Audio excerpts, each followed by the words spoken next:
Bueno, buenas tardes. Les damos la bienvenida nuevamente a todos. Quiero decirles en nombre del grupo que la verdad que es muy satisfactorio, es una alegría terminar estos 2 días de trabajo conjunto del Coloquio sobre Publicaciones Periódicas Argentinas con una mesa especial como esta que inauguramos ahora. Gracias a Martín Prieto y a Ana Porrúa, antes que nada, por venir desde Rosario y Mar del Plata a conversar sobre el Diario de Poesía, una de las grandes revistas históricas hecha en Argentina. La revista se publicó entre 1986 y 2012 en Buenos Aires, Montevideo y Rosario. Tuvo una frecuencia mensual o trimestral en distintas etapas de sus 26 años de duración. Fue dirigida por Daniel Samuilovich y estuvo integrada con algunas variaciones a través del tiempo por Daniel García Elder, Jorge Aulicino, Diana Velesi, Jorge Fondebrider, Daniel Freidenberg, Martín Prieto, Mirta Rosenberg, Ricardo Ibarlucía, Edgardo Dobri, entre otros nombres que integraron el consejo de redacción o estuvieron entre los colaboradores más frecuentes. El diseño visual estuvo a cargo de los artistas plásticos Juan Pablo Renzi y Eduardo Tupía sucesivamente.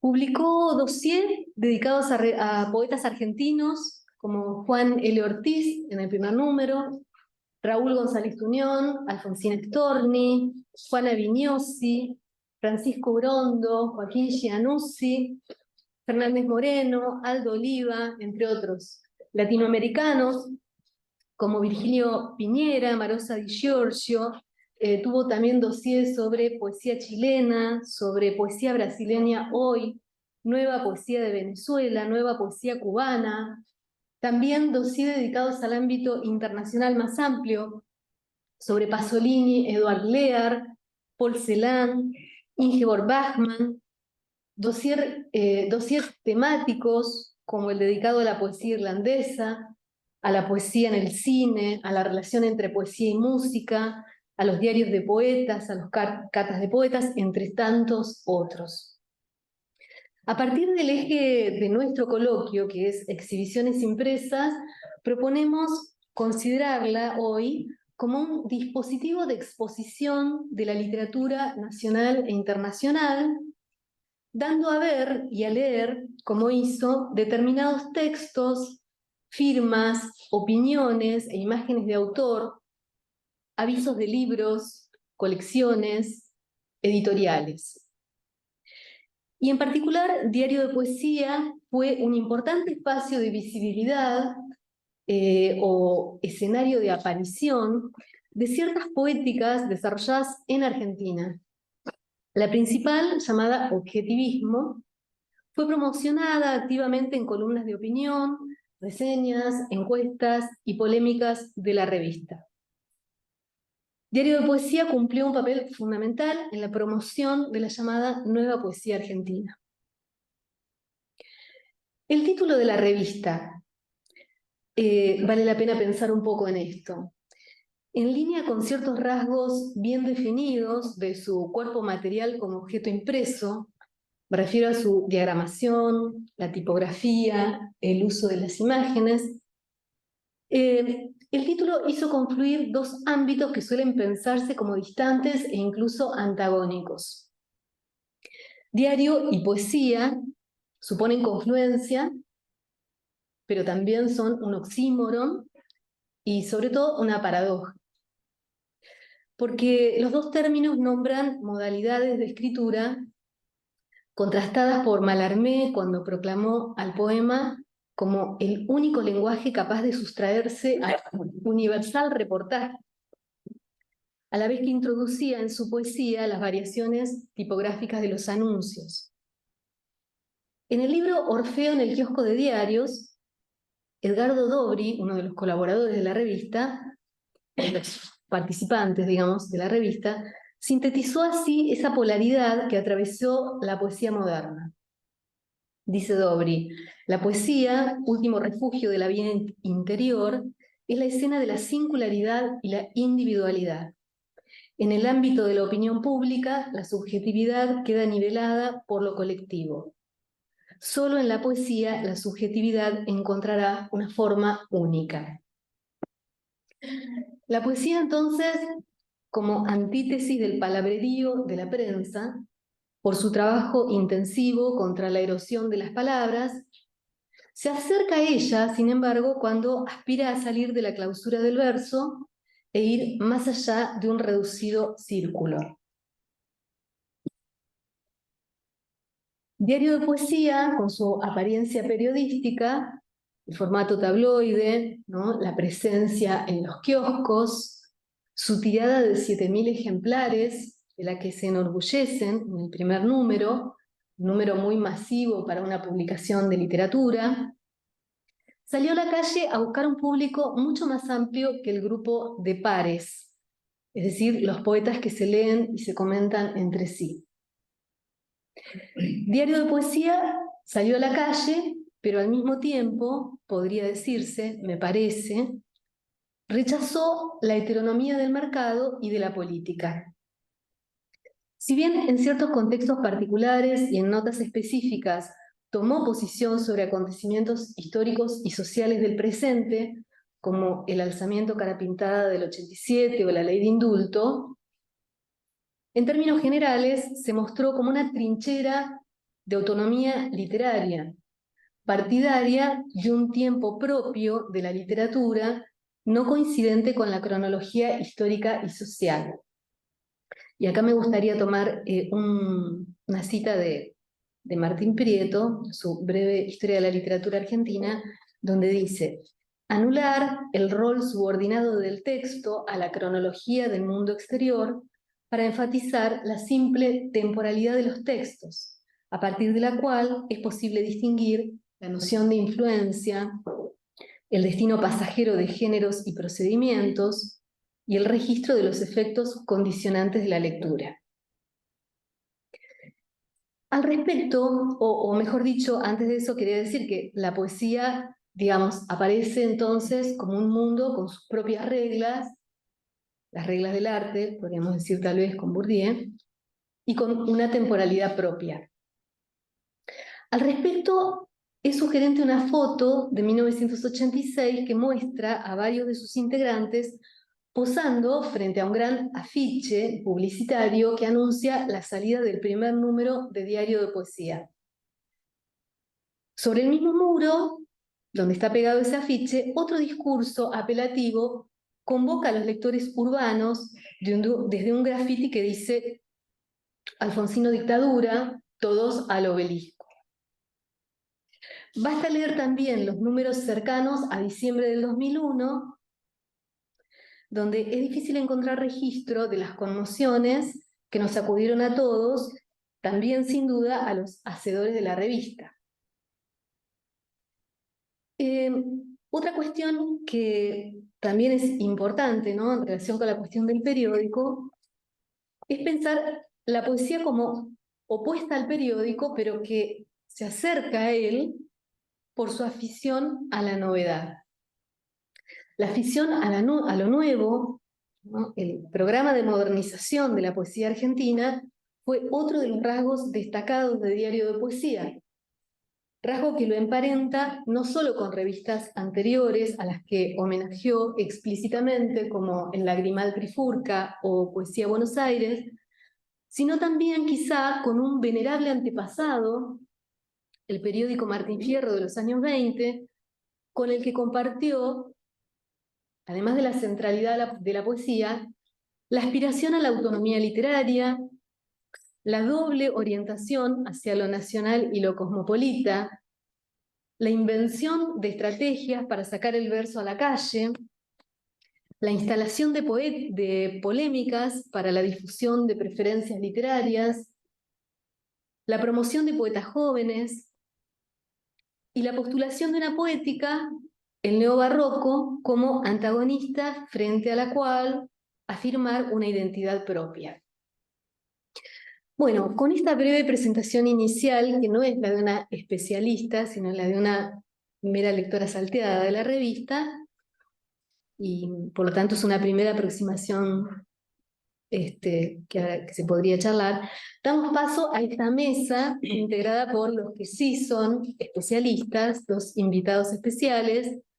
Ana Porrúa, profesora de la Universidad Nacional de Mar del Plata, investigadora del CONICET, especialista en poesía argentina, que además de, bueno, su libro sobre poesía, caligrafía tonal, libro muy importante sobre poesía argentina, publicó en los años 2003 y 2005 2 artículos, uno en el Boletín del Centro de Estudios de Teoría y Crítica Literaria de Rosario y el otro en Orbis Tertius de nuestra facultad, 2 artículos donde aborda diario de poesía de una forma o de otra, ¿no? Esos artículos se llaman Una polémica a media voz, objetivistas y neobarrocos en el diario de poesía, y el artículo de Orbis Tertius se llama La novedad en las revistas de poesía, relatos de una tensión especular. Bueno, y nuestro invitado es Martín Prieto, profesor de Literatura Argentina II en la Universidad Nacional de Rosario, investigador sobre poesía argentina, director también del Centro de Estudios sobre Literatura Argentina, la Universidad de Rosario, poeta y narrador, autor de libros que son parte de nuestra bibliografía de programa de literatura argentina, ¿no? La breve historia de la literatura argentina, entre otros libros. Acá tenemos el último, creo que es Un enorme parasol de tela verde, que salió en Eduner, donde recoge textos, creo, publicados previamente, y bueno, muchas otras cosas que podrían dar cuenta de su intensiva y larga labor en el campo de la literatura argentina y específicamente de la poesía. Martín Prieto además fue parte activa del proyecto de la revista, por lo que seguramente puede ofrecernos una mirada desde la experiencia de quien participó en las discusiones y prácticas que dieron cuerpo al diario de poesía. Pensamos, y por eso lo invitamos, que como protagonista seguramente podrá aportarnos información relevante y poco conocida sobre cómo se construyó ese entorno diseñado para exponer poéticas, textualidades e imágenes, cómo se hacía la selección de lo que ahí se mostraba, cómo se organizaba un número determinado, cómo se decidían los títulos, las secciones, las ilustraciones, entre otros elementos de la arquitectura impresa de una de las principales revistas de literatura de la Argentina, iniciada en el siglo que pasó y finalizada en nuestro siglo. Así que bueno, muchísimas gracias. Estamos muy contentes de tenerlos acá para conversar. Bueno, muchas gracias. Gracias, Geraldine, gracias, Verónica, gracias a todo el equipo por esta invitación. Lamento no haber podido estar en el coloquio entero. Siempre me parece que es importante que las y los expositores de un congreso, de un coloquio, de unas jornadas, participen de las jornadas enteras para que ese coloquio tenga su valor completo de tal. Así que me disculpo por haber podido llegar recién esta tarde y haber escuchado solo 2 exposiciones anteriores. Es un encanto, esa es la palabra, estar en La Plata de nuevo. Creo que la primera vez que vine fue efectivamente a hacer que vine en términos así, entre comillas, profesionales, fue a hacer un espectáculo con Daniel García Helder de poesía espectacular, que era el que hacíamos cuando largamos el diario en esos años, 85, 86, 87, que lo hicimos por acá, una especie de subsuelo que había aquí enfrente. ¿A dónde? Yo estuve. Era Seguro Rivadavia. En Seguro Rivadavia. Bueno, ahí hicimos nuestro primer espectáculo. Hicimos una presentación de poetas, estaba la enorme Susana Zanetti, que para mí tiene, su nombre para mí está extraordinariamente vinculado a esta universidad y a esta ciudad, siempre. tengo unos recuerdos de haber vuelto de Buenos Aires, de La Plata a Buenos Aires con Susana, en el colectivo, y con Susana y con María Teresa, ¿no? Y veníamos María Teresa y yo en un asiento y Susana venía de adelante, pero no sé cómo hacía para torsionar el cuerpo de manera completa y hablar con nosotros la hora entera que duraba la travesía por la autopista de cualquier tema, ¿no? Y con unas irrupciones, por decirlo así, de un lenguaje coloquial juvenil, ¿no? ¡Qué mambo!, ¿no? Decía. Era divino, ¿no? Imagínate que venimos y no hay ningún alumno, ¡qué mambo!, ¿no? Bueno, esa era Susana todo el tiempo. Susana en La Plata. Así que es una alegría enorme estar acá nuevamente con ustedes. Voy a leer un trabajo que es en realidad un montaje que hice sobre 2 artículos que publiqué en este nuevo libro mío, que es un enorme parasol de tela verde, que hacen referencia a esa experiencia en el diario de poesía. Por lo tanto, voy a hacer en este relato una especie de simultáneamente narrador testigo y narrador personaje. Voy a hacer las 2 cosas a la vez, a ver cómo sale. Entre 1985 y 1986 comenzamos a pensar y a poner en marcha el diario de poesía. Recuerdo unas reuniones retrospectivamente fundadoras, aunque en ese momento no existía en ninguno de nosotros ningún espíritu fundacional. Una en Rosario, en un departamento donde vivía entonces Daniel García Helder, y otro en la casa de Daniel Samoilovich, en Buenos Aires. Poemas, problemas, polémicas, entrevistas, reseñas, dossier, traducciones, autores, gráfica. El diario fue, para mí, una escuela absoluta, pero sin maestros ni profesores. Una escuela de pares, aunque muchos de quienes formaron parte de aquellos primeros años traían una admirable experiencia profesional en editoriales, en diarios, en revistas, de la que los más jóvenes carecían por completo. Pero tal vez el ánimo igualitario de esos primeros años del diario, de esos primeros años de democracia, propició que, como en ese poema de César Fernández Moreno, todos fuéramos iguales, arrastrando las zapatillas en el colchón de polvo del verano. En el diario aprendí a escribir, a titular, a cortar, a medir, a editar, a hacer preguntas, a provocar.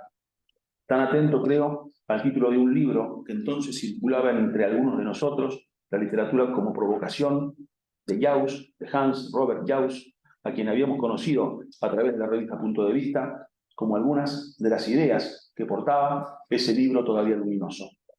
El concepto de horizonte de expectativas, que habilitaba a los pocos a quienes nos interesaba entonces la historia de la literatura, la figura del lector.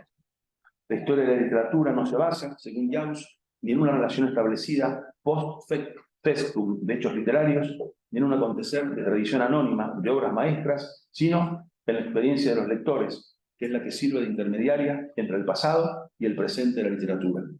Pero tal vez, si estas precisiones me interesaban solo a mí, que yo estaba siendo tentativamente un profesor universitario, a todos nos interpelaba la figura del lector, no solo en los términos en los que lo había definido Borges, un hombre silencioso, cuya atención conviene retener, cuyas previsiones hay que frustrar delicadamente, cuyas reacciones hay que gobernar y que presentir, cuya amistad es necesaria, cuya complicidad es preciosa. No solo en los términos en los que José Bianco había propiciado aquella definición del prologuista de su novela Las ratas.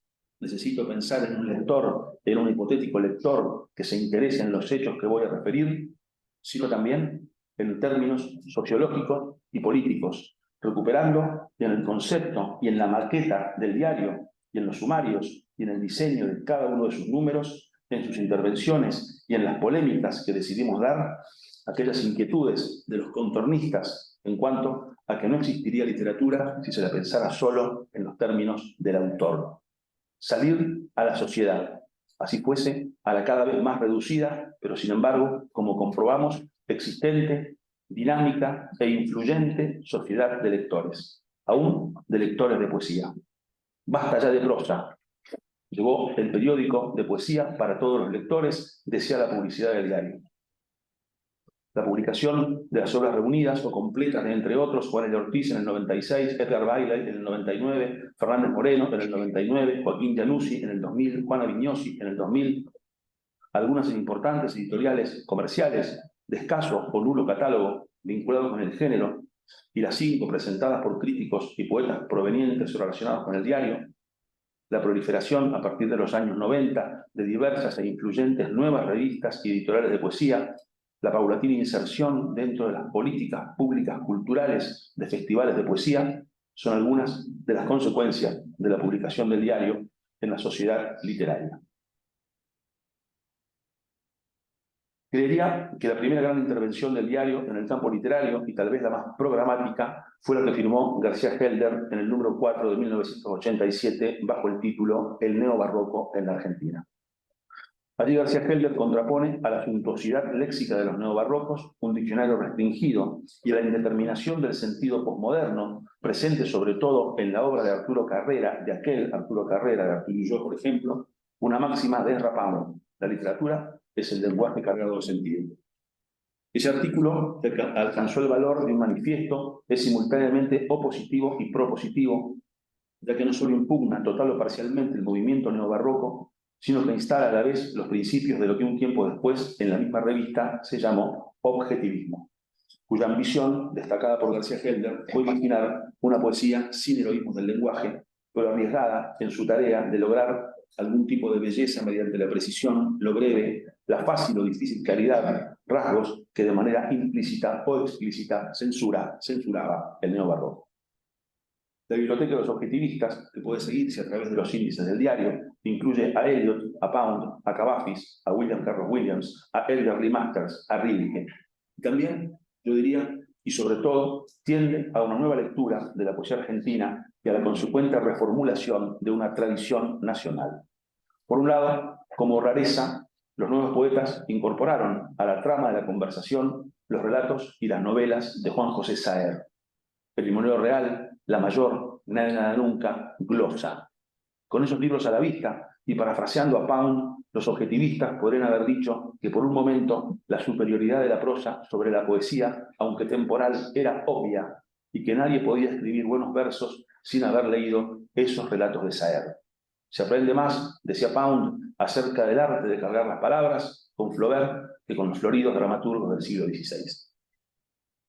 Pero seguramente su operación más valiosa fue incorporar a la tradición la obra de Joaquín Januzzi, un autor hasta ahora más bien desconocido, hasta entonces, más bien desconocido y marginal, sobre todo entre los jóvenes, que como escribió García Helder, le ofreció a la nueva generación de poetas el gusto a la frase seca y sin vueltas, y convirtió en programa la revelación, dice Daniel Freidenberg, que les produjo a él y a 2 o 3 amigos a fines de los años 70 el descubrimiento en librerías de Viejo de las condiciones de la época, de 1967, un libro que señalaba que era posible tratar los temas vulgares y combinarlos con la reflexión intelectual desembosada, llamar a las cosas por su nombre y ser dócil al esquema sujeto, verbo, predicado.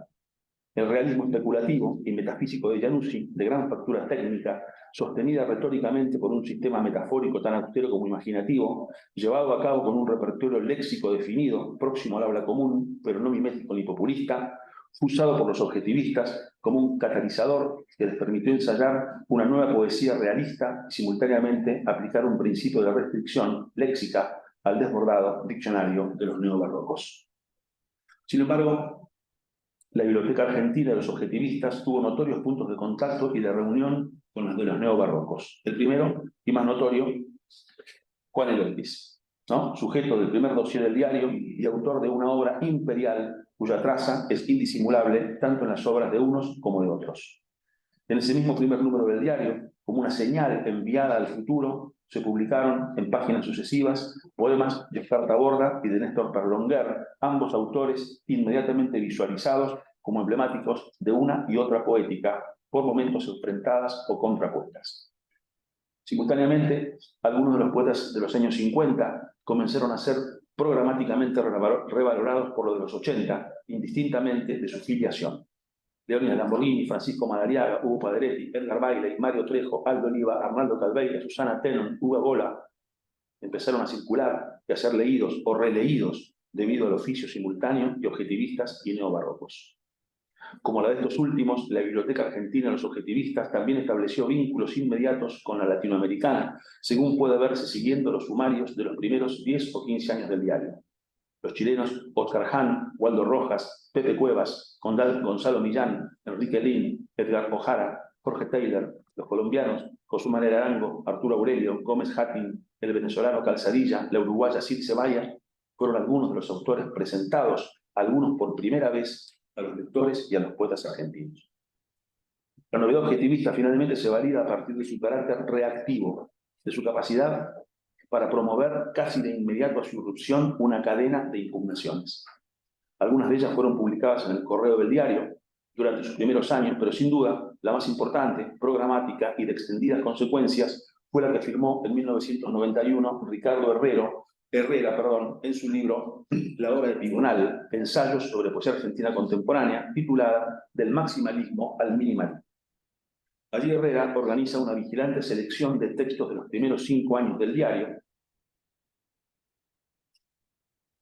una carta de Jorge Aulicino, publicada en una columna de Daniel Freidenberg, la presentación de Freidenberg del dossier sobre la rival Trifurca, el dossier completo dedicado por el diario Leopoldo Lugones, un compendio de mala conciencia, dice Herrera, y también una aproximación a Leve y Artera, y la presentación que Elio Gandolfo y Samoilovich hicieron de una antología de Raymond Carver para concluir que el minimalismo objetivista del diario era en verdad el negativo, antiprofético, rabioso y despreciativo del maximalismo sesentista, que sería lo que verdaderamente latía en el corazón de la revista. 8 años más tarde, en 1999, Herrera convirtió esa lectura intencionada y circunscripta del diario de poesía en una revista llamada Hablar de Poesía, cuyo nombre, simétrico al del diario, la única palabra no común entre ambos títulos, tiene sin embargo también 6 letras, marca desde la portada nomás la manifestación del carácter especular, así lo llama mi compañera de mesa Ana Porrúa, de la publicación de Herrera en relación con la de Daniel Samoilovich, en tanto que la de aquel, sigue Porrúa, llega al campo literario para instalar ciertos nombres desaparecidos de la tradición, Banch, Mastronardi, Molinari, pero también para demoler, por la amenaza que suponen, aquellas poéticas que el diario venía rescatando como linaje propio. Los dossiers dedicados en el diario a César Fernández Moreno, a Leónidas Lamborghini, a Juana Vignosi, y las reseñas que Herrera, Javier Arduriz y María Julia de Rucci Crespo firman en las obras de esos mismos autores, conforman, como señala Ana Porrúa, una inversión casi perfecta y donde el diario ve innovación, hablar de poesía, de verborragia, balbuceo, gritos. De este modo, la intervención de Hablar de Poesía es evidentemente impugnadora a partir del convencimiento que ni los textos analizados ni la adjetivación exaltada con la que se los califica corroboran de que el objetivismo es la continuación, por otros medios, del coloquialismo antipoético y sesentista. Es decir, otra vez, la idea de que el minimalismo objetivista sería la versión oportunista del maximalismo 60-setentista, que es la verdadera bestia negra que Hablar de Poesía viene a exorcizar. En una reseña sobre Monstruos, antología de la joven poesía argentina, preparada por Arturo Carrera en 2001, Ricardo Herrera señala que lo nuevo, lo renovador, lo joven, son categorías ficticias, arbitrarias y oportunistas. La aventura del hombre, dice Herrera, es siempre la misma, error y desamparo. La censura hacia lo nuevo no implica, sin embargo, como cabría suponer, una censura igual hacia lo viejo, en la medida en la que lo que se negara fuera el tiempo. Lo que se niega, más sencillamente, es el presente. Y a partir de ese posicionamiento, Hablar de Poesía instala en la poesía argentina un paradójico nuevo valor, el valor de lo viejo.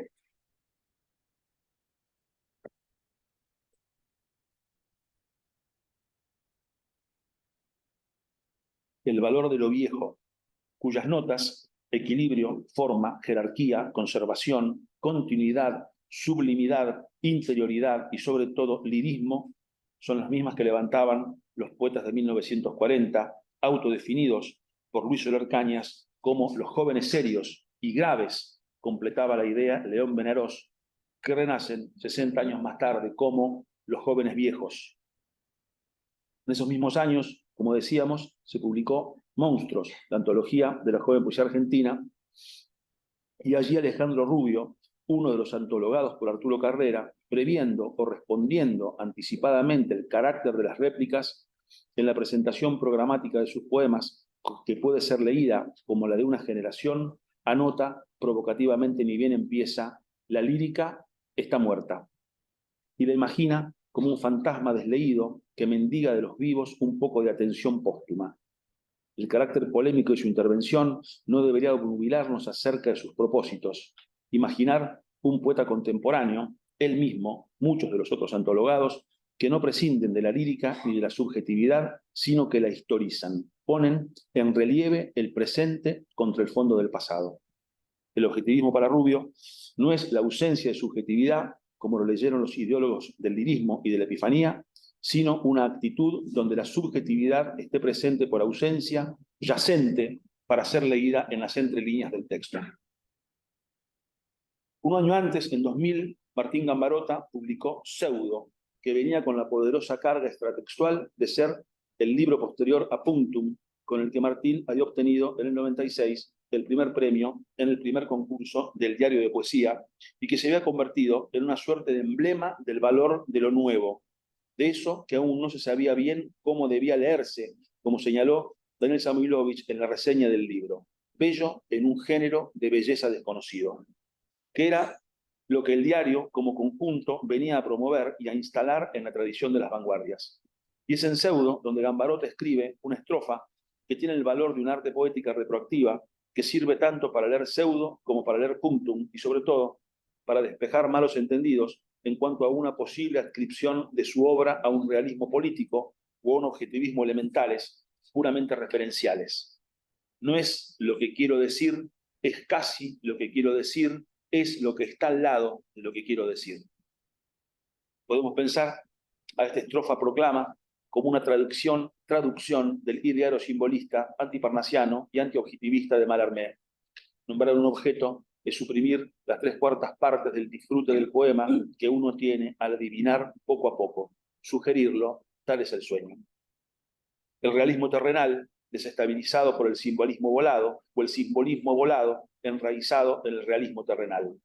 Ese es el régimen impuro. El objetivismo sí, pero como una subjetividad yacente entre líneas; la lírica sí, pero histórica, como manifestación social; el realismo sí, pero por contigüidad, como lo que está al costado de la representación, que promovió la reacción en teoría y en acto de la avanzada epifánica, que formula un afirmativo aparato teórico y publicitario, revistas, reseñas, prólogos, antologías, reportajes, construidos, sin embargo, con un tono plañidero sobre el que se monta además un sistema de selección áulico que solo incluye o acepta a los resistentes, a esos ángeles puros de presente, de política y de referencialidad, en los que vive aún la poesía inmaculada de todo.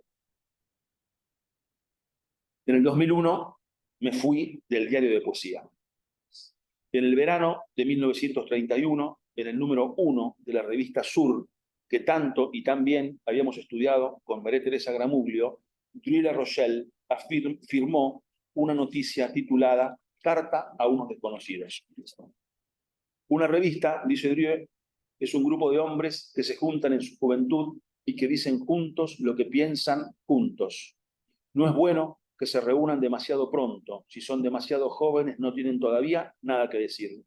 Tampoco es bueno que se reúnan demasiado tarde. Una vez que han dicho lo que tenían en común, deben separarse. Sin lo cual, el grupo humano se transforma en una revista, en el sentido literario de la palabra, donde no se hace más que repetir lo que ya se dijo otras veces, donde la gente no se vuelve a encontrar por amarse y amar juntos alguna cosa, sino simplemente para escribir, único parecido superficial que entre ellos persiste. Al cabo de 10 años, dice Druy, rompan vuestras máquinas de escribir, quemen vuestros archivos y cumplan cada uno por vuestro lado el trabajo comenzado en común. Supe, desde que lo leí, que en algún momento iría a refrendar ese gran programa de cierre: romper las máquinas, quemar los archivos y cumplir por mi lado el trabajo empezado en común. La parte que me toca de las clases de literatura argentina que damos desde el 2004 en la Universidad Nacional de Rosario, la breve historia de la literatura argentina, Saer en la literatura argentina, un enorme parasol de tela verde de este año, son una deriva de aquellos años del diario y no existirían si no fuera por ese entusiasmo compartido cuando nos encontrábamos en Rosario o en Buenos Aires para amar juntos las mismas cosas. Eso es.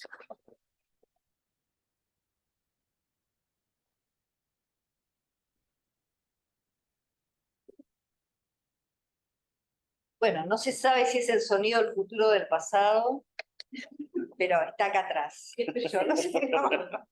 Del presente puede ser, sí. Es automático, claro.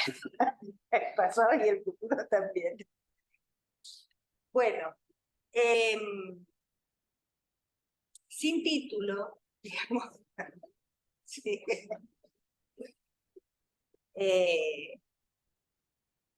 Agradezco la invitación de Verónica Delgado y de Geraldine Rogers a participar en esta jornada sobre revistas y hablar nada más ni nada menos que junto a Martín Prieto sobre el diario de poesía, porque son muchos los lazos que me unen a Martín, no solo institucionales, sino antes y siempre afectivos, y muchas las lecturas que hice y hago con él como frontón o como cómplice.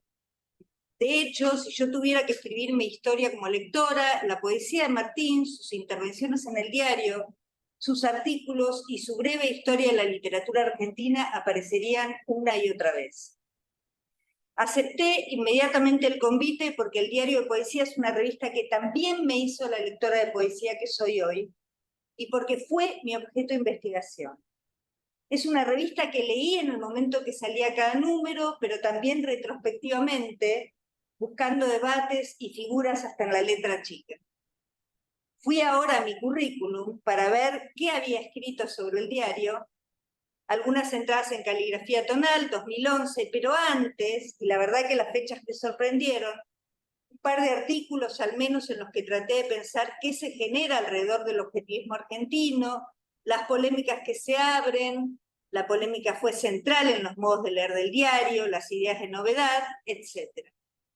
Pero el diario estaba antes y está en gran parte de lo que escribí, por ejemplo, sobre poetas neobjetivistas o sobre la llamada poesía de los 90 en general, y no solo antes, en los 90, sino en las últimas cosas que escribí en un capítulo del libro Puntuaciones Sensibles, en el que ensayo relaciones entre la poesía y los objetos.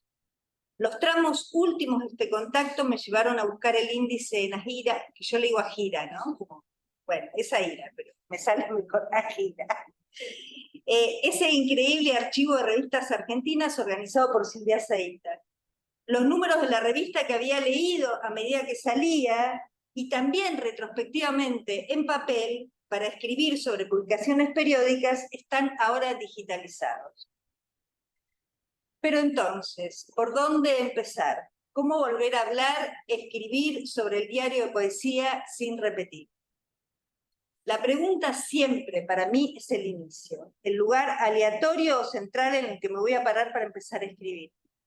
Un inicio, volver a leerme, lo hice fragmentariamente. Otro inicio posible, el clásico Érase una vez, que siempre considero necesario, al menos para reponer alguna cronología, algunos nombres. Acá me voy a repetir algunas cosas con Geraldine.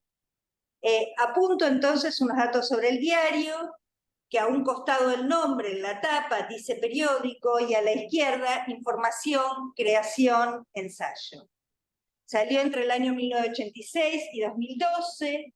Anoto también la noticia de aquel momento absolutamente sorprendente, que vuelve a sorprender, quizás más hoy, la tirada del primer número de Diario de Poesía de invierno de 1986 fue de 5.000 ejemplares, que se agotaron rápidamente y trajeron una reedición de 7.000 ejemplares.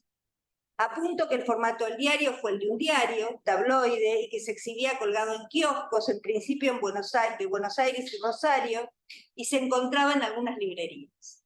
También dejo anotados los nombres de la primera redacción de la revista, dirigida siempre por Daniel Samoilovich, hasta su número 83 en 2012, con un diseño de tapa de Renzi, luego también Eduardo Estupía estaría involucrado en el aspecto visual de la publicación, con un primer consejo editorial en el que participaban Diana Velesi, Jorge Fondebrider, Daniel Freidenberg, Martín Prieto, Daniel García Helder y Elvio Gandolfo. Por supuesto, no habría que dejar de mencionar a Mirta Rosenberg, que dio entrada a gran parte de la poesía norteamericana al diario, y a Jorge Aulicino, que será fundamental en la publicación. Los datos nos acercan cierta materialidad y nos alejan de la nostalgia, de los recuerdos heroicos, aquellos en los que el tiempo comienza a desaparecer, se detiene. Nada más ajeno, más traicionero que sacar a Diario de Poesía del Tiempo. Una revista que revisó el pasado, pero sobre todo, una revista que leyó el presente y leyó desde el presente. Mientras pensaba en el modo de aparición del diario y en su circulación, en esa masividad inicial, creí recordar el uso de publicidad. Esta me la afanaste, esta foto, así sencillamente porque era por donde yo arrancaba. Estamos repitiendo, no sé, pensamos juntas sin saberlo, ¿no? Pues, tengo que buscar la foto, perdón,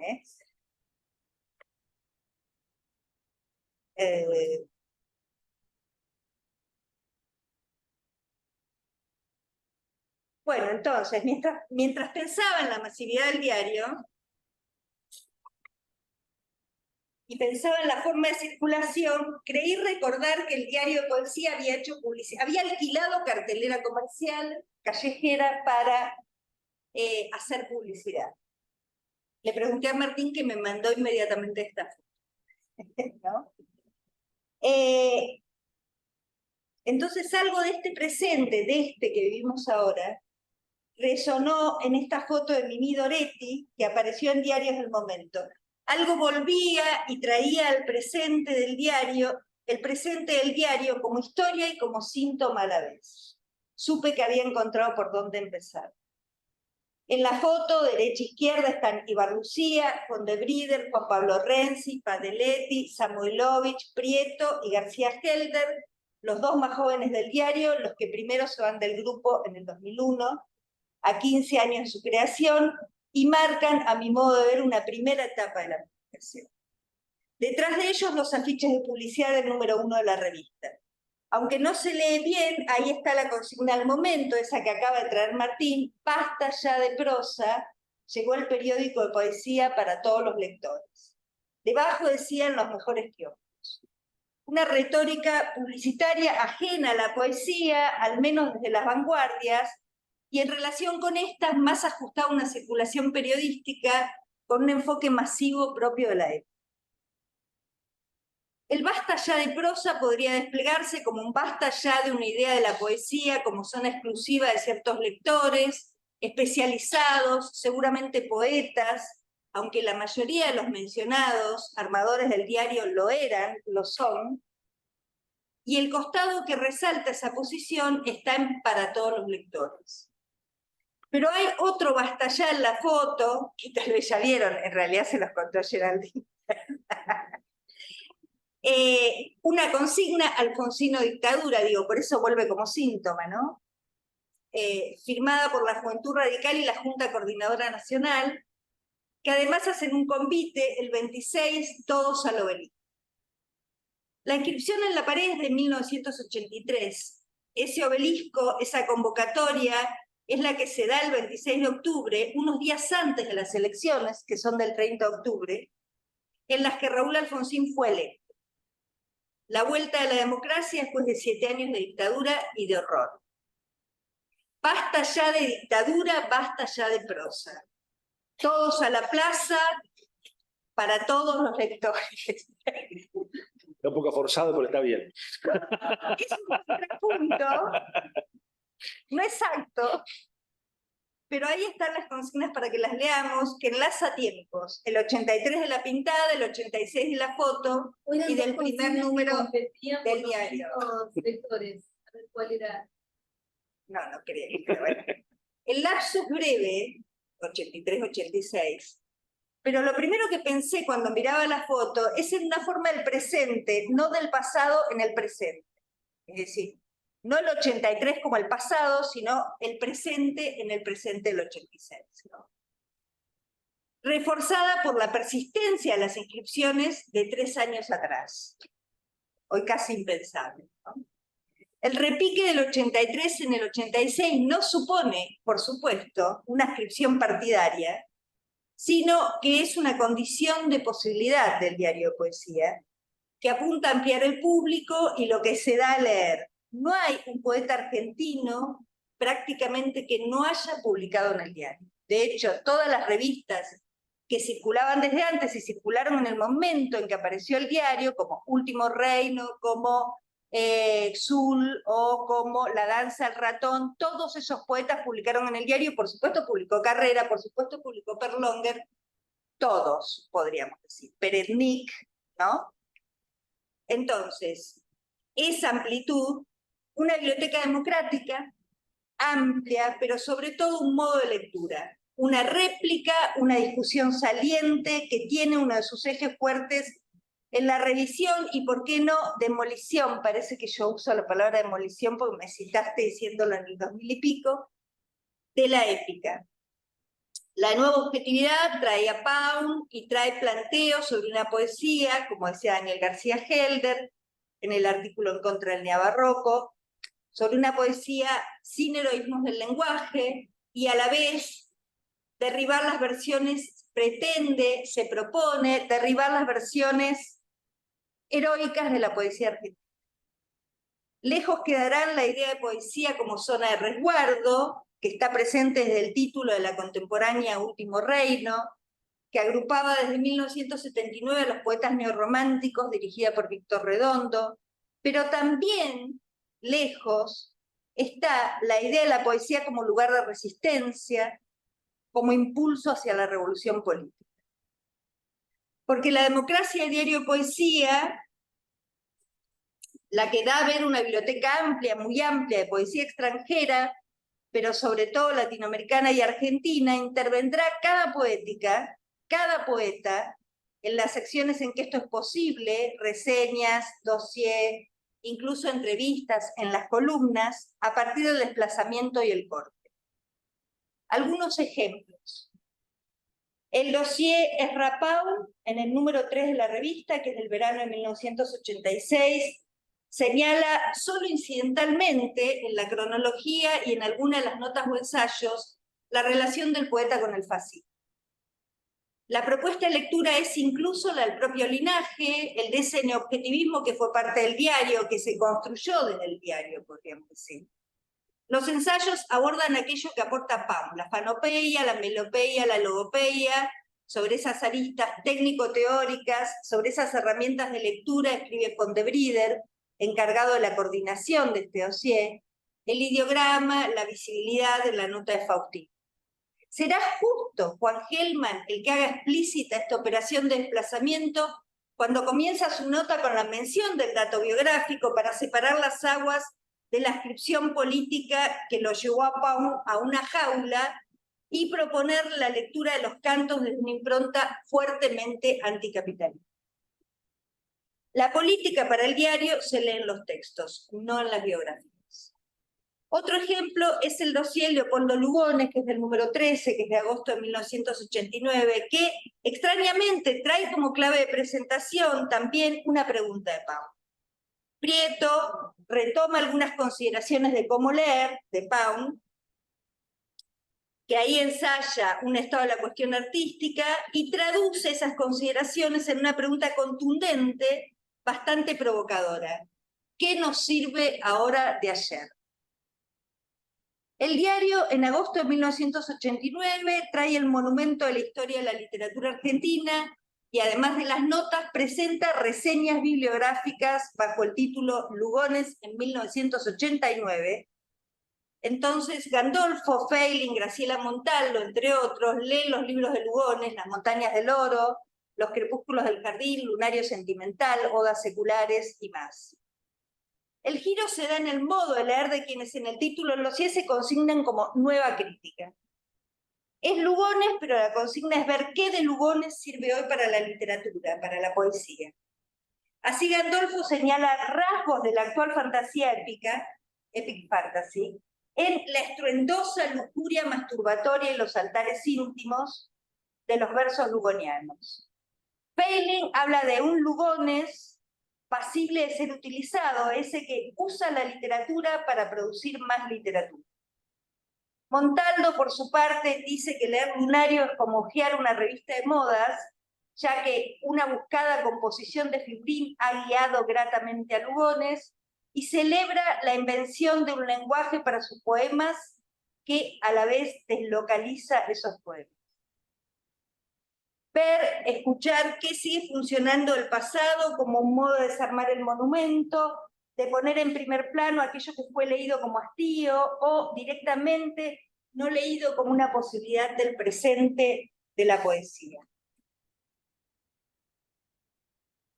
El final, para que después charlemos, recién cuando Martín terminaba con la crítica de Herrera, ¿no? Que hablaba del minimalismo objetivista que en realidad encubría el verdadero monstruo, que era el maximalismo 60-70ista,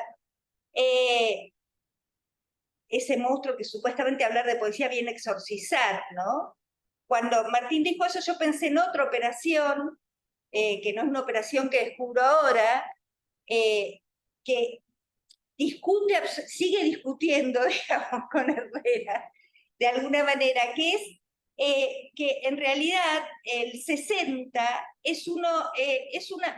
Primero que no aparece el 60 como interpretación de la poesía del 60, desaparecidos, resistencia, poesía política, no está en el diario. No importa, pero además no aparece la poesía del 60. Es decir, en todos los dossiers que tiene el diario, que tiene dossier, es cierto que tiene pocos dossiers grupales, el Lagrimal, Trifurca, sobre la familia Gandolfo, digamos, Poesía Buenos Aires, la revista que dirigió Raúl Gustavo Aguirre, pero no hay, y no pudo haber, justamente porque el diario de poesía pretendía, y yo creo que hubo ahí como unas luchas internas y alguna se impuso, ¿no? Digo, no pretendía que exista la poesía de los 60. Hay un dossier Leonidas Lamborghini, ¿no? Y hay un dossier Juana Viñosi. El dossier Leonidas Lamborghini es posterior al de Juana Viñosi. El dossier Leonidas Lamborghini destaca la singularidad de la escritura de Leonidas Lamborghini, como si Leonidas Lamborghini procesase, digamos, la postura de ese dossier es que Leonidas Lamborghini procesa todas las tradiciones, ¿no? Hace esto que sabemos que hizo Leonidas Lamborghini, que es reescribir, distorsionar, y entonces no ascribe a ninguna tradición. Y Leonidas Lamborghini sería el que va reescribiendo siempre y nunca puede escribir el mismo poema. En el caso de Juana Viñosi, que la presentación es de Martín, una larga presentación de Martín, Martín empieza diciendo que de ninguna manera Juana Viñosi es una poeta de la generación del 60 o una poeta del 60. Y despliega algunos argumentos por los cuales Juana Viñosi no solo queda fuera del 60, es la construcción de una voz, y la relación de la política con la construcción de esa voz.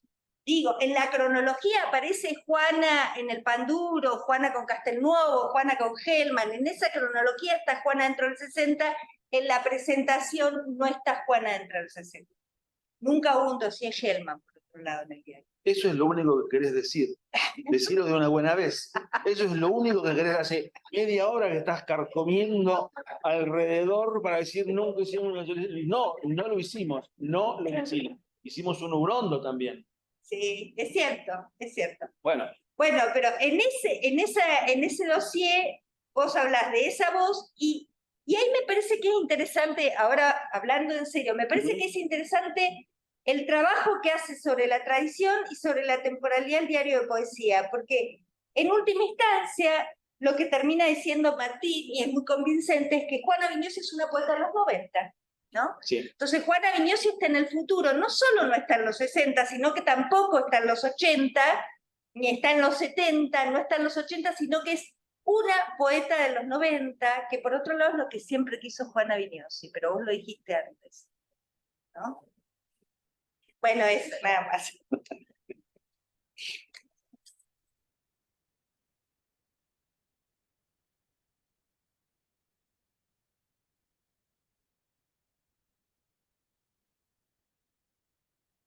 Bueno, abrimos ahora las preguntas. Yo primero quiero decir, para sincerarme, que quisiera llevar agua para nuestro molino, que es el de pensar sobre todo la revista como artefacto, porque sabíamos que corríamos el riesgo de el buen riesgo en muchos sentidos, ¿no? De entrar en la historia de la poesía en sí misma, dejando por ahí un poco de lado a veces la revista como artefacto, que es por ahí nuestro objeto de reflexión central, ¿no? Que por supuesto no puede prescindir de todo lo otro. Pero, por ejemplo, a partir de cuestiones como estas que vos nombraste, Ana, el tema de la temporalidad, me parece que es un tema súper potente para pensar el artefacto, cómo funciona la temporalidad en algo que se llama diario de poesía, en algo que tiene una aparición periódica, que postula un tiempo distinto al tiempo del periodismo, ¿no? Sí. Porque pensábamos en el grupo cuando conversábamos, por ejemplo, que en gran medida los números de diario de poesía, ahora que uno los ve en AIRA, puede ver todos, podría cambiarlos de cronología, podrías cambiarlos de orden, y en gran parte de la revista funciona igual, digamos, que no tiene esa relación de permeabilidad inmediata que tienen otras revistas, ¿no? Ayer tuvimos una mesa sobre el ojo mocho, donde cada número tiene una vinculación muy permeable con el presente en el que sale. Acá claramente el proyecto es otro, entonces hay una intención de generar otra cronología, aunque también conversábamos con el grupo que no toda la revista es homogénea en ese sentido. Hay secciones que están sí más ligadas La presente. claro, a la edición de ciertos libros, a las cosas nuevas que se leen. Entonces, esa podría ser, por ejemplo, una entrada para pensar la cuestión, cómo lo ven. Ya que estamos efectivamente, vos tenés razón, era un poco tal vez previsible que Ana y yo nos fuéramos hacia pequeñas rencillas en términos de historia de la poesía argentina, de posicionamiento de autoras, de autores, etcétera, etcétera. Pero dado el contexto de este encuentro, y yo me di cuenta un poco tarde, mientras te escuchaba, Geraldine, que había algunas cosas que me parece que pueden ser interesantes para ustedes como estudiosos de los fenómenos de revistas, no solamente literarias en Argentina, que tiene que ver con la composición material del diario. Es decir, ahí hay dos cuestiones dando vueltas, tres cuestiones.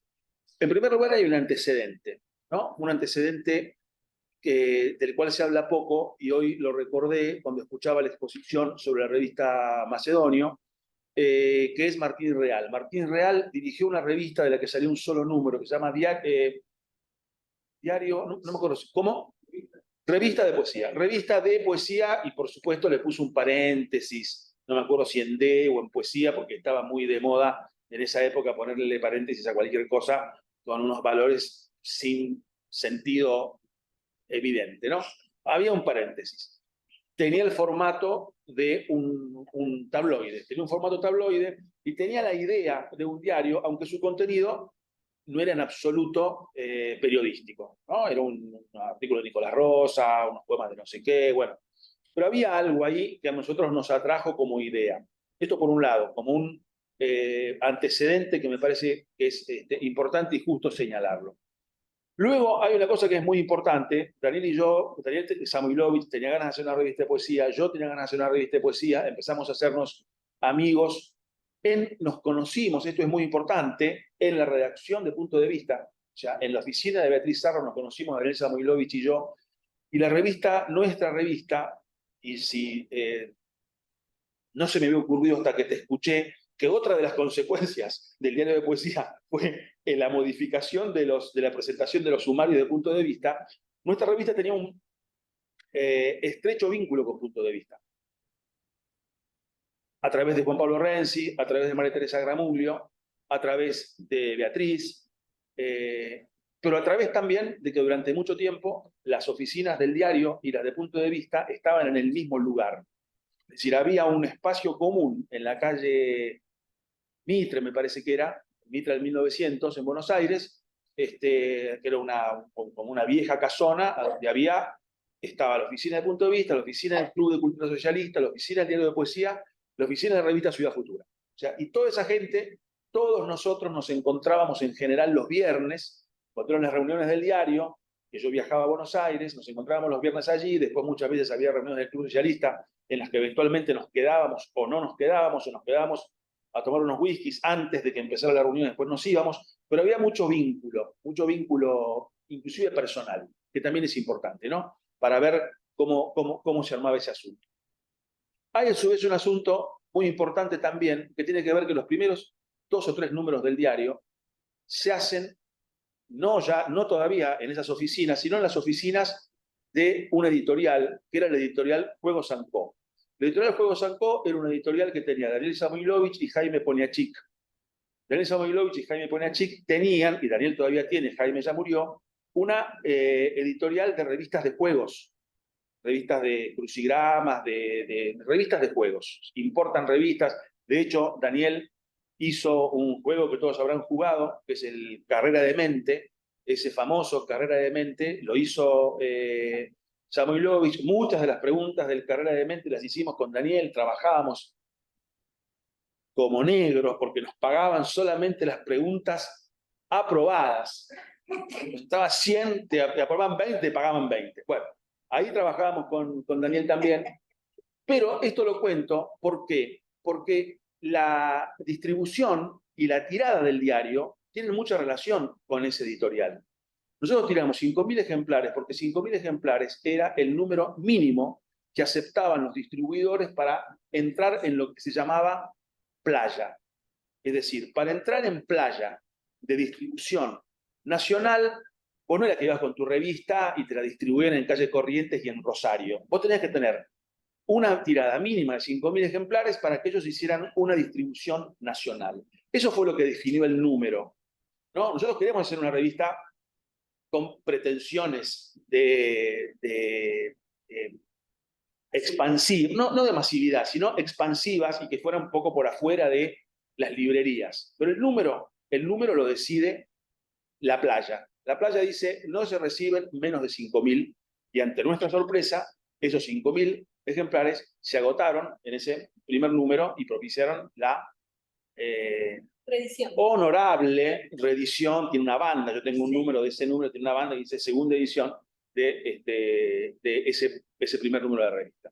Con lo cual, además, Daniel, y desde el editorial, luego Jaime Poniatchik nos echó porque le resultaba muy caro el diario para la economía económica justamente de la editorial, hicieron también la publicidad callejera. Es decir, todo esto es importante en términos de la conformación de una revista, ¿no? El formato, la distribución y el espacio de reunión. Y el espacio de reunión, ¿no? Digamos, cómo funcionaba una revista como tal. Y 2 figuras para mí también muy importantes, además de la de Daniel Samoilovich, primero Jorge Fondebrider y después Daniel García Helder, que fueron los secretarios de redacción. La idea, la función del secretario de redacción, como todos sabemos, la función del secretario de redacción de, por ejemplo, José Bianco en la revista Sur, que es una función muchas veces trascendente a la función del director de la revista.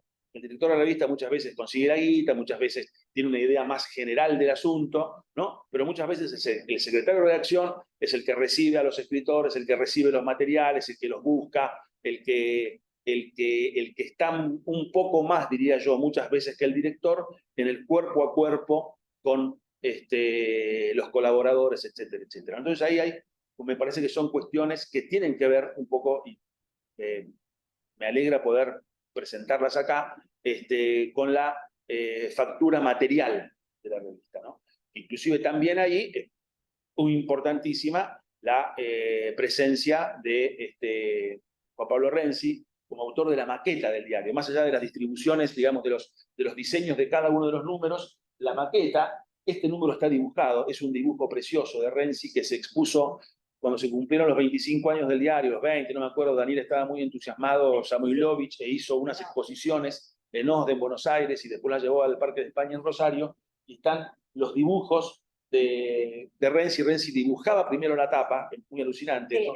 Renzi dibujaba la tapa entera, y sobre la tapa entera, sobre ese mono dibujado, se construía la tapa real con las fotografías reales, etcétera, etcétera, ¿no? Entonces, el diario era también, que es otra cuestión interesante en términos de lo que es una revista de literatura y lo que es una revista de poesía, no solamente conseguir los textos, no solamente armar un dossier, armar un etcétera, etcétera, sino una cosa que era muy importante también, que es el tema fotos. Es decir, había que salir a conseguir fotos. No hoy, jóvenes, vagas, vagos, una foto, necesito una foto, necesito una... No, ir a buscar una foto. Era dificilísimo encontrar una foto de Pound. Era dificilísimo encontrar una foto de Lugones. Una foto que además tuviera rendimiento. Es decir, que una foto que rindiera para poder ser reproducida en un tamaño determinado, etcétera, etcétera, ¿no? Entonces, todo eso, ¿no? Encontré esta foto, encontré esto. O sea, todo eso contribuía a una cosa que a nosotros nos importó mucho, que era la presentación material, ¿no? La presentación material de la revista, porque era una revista que además tenía que hacerse ver, ¿no? Tenía que hacerse ver en los kioscos de revistas en una época en la que los kioscos de revistas estaban llenos de diarios y de revistas, ¿no? Debe competir con los diarios de todos los días, pero también con un montón de revistas de deportes, revistas de psicoanálisis, revistas de jardinería, revistas de moda, revistas de arte, un montón de revistas, ¿no? Entonces ahí había que salir también, uno podría decir, a poner la cara, ¿no? A que primero que nos enteráramos de que había aparecido un diario de poesía y después de que había aparecido un nuevo número. Es decir, cada etapa tenía que tener un contraste, una combinación de contraste y de identidad con la etapa anterior. ¿Cuánto tiempo tardaban en hacerla? ¿Hacían un número? ¿Iban haciendo varios números a la vez? Porque eso que decís de conseguir los materiales... Y lo que pasa es que ahí, y ahí se iban, digamos, tampoco era todo...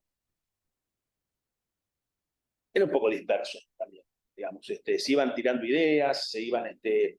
yo diría más bien que en esa dispersión, para mí en esa dispersión estaba el grano del asunto. Yo me fui del diario cuando el diario de alguna manera se profesionalizó.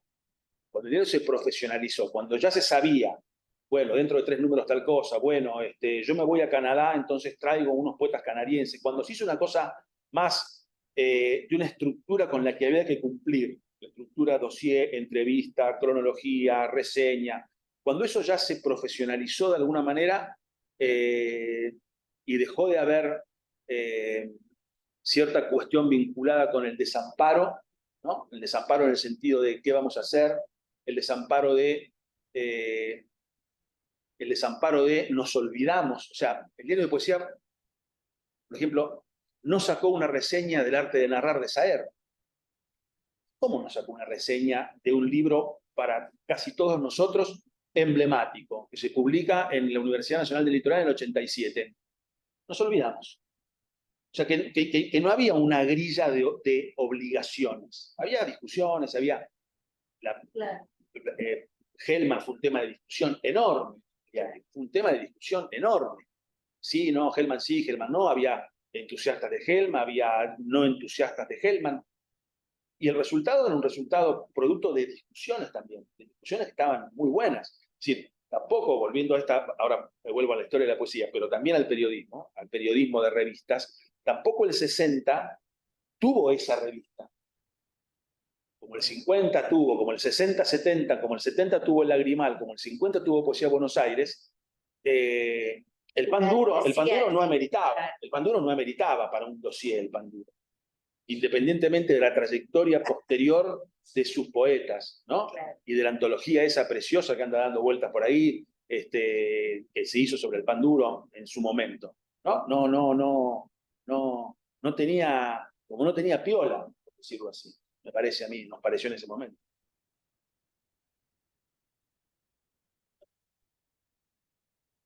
Bueno, yo tengo más preguntas, pero seguramente vale que también comentarios, preguntas, así que venimos.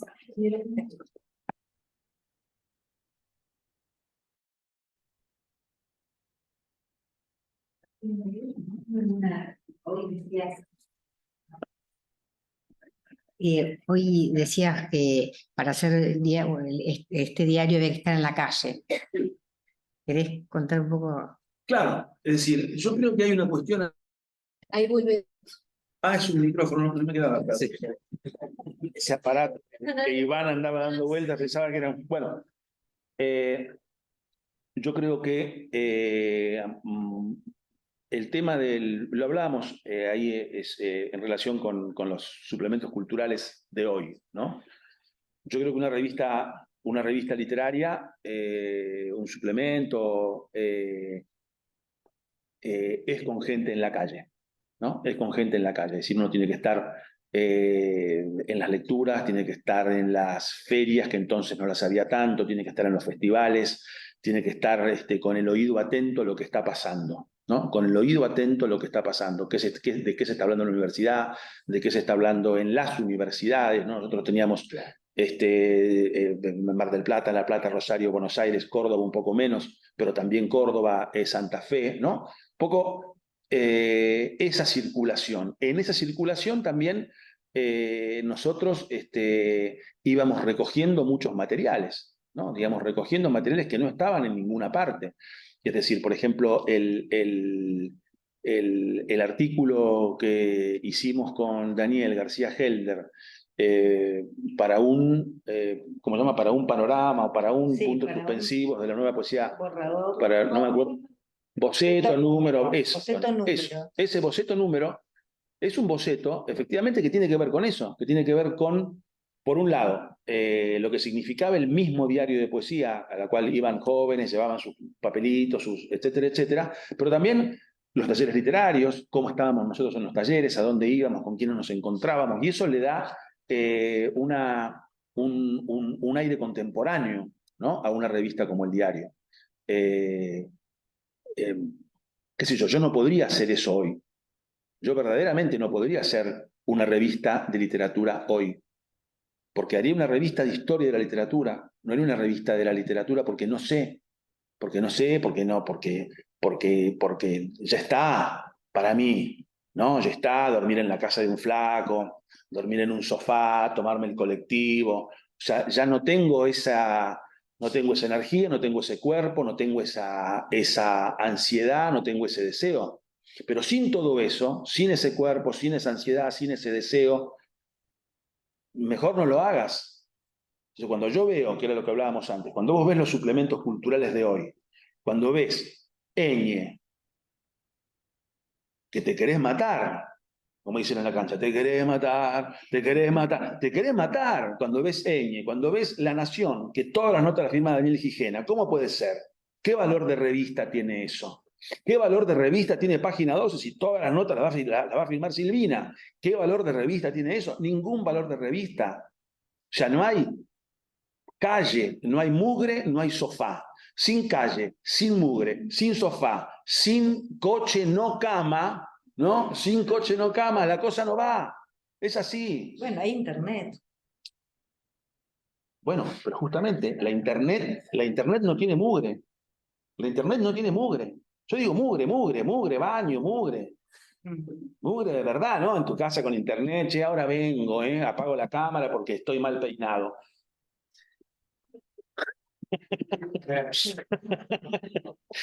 Mugre.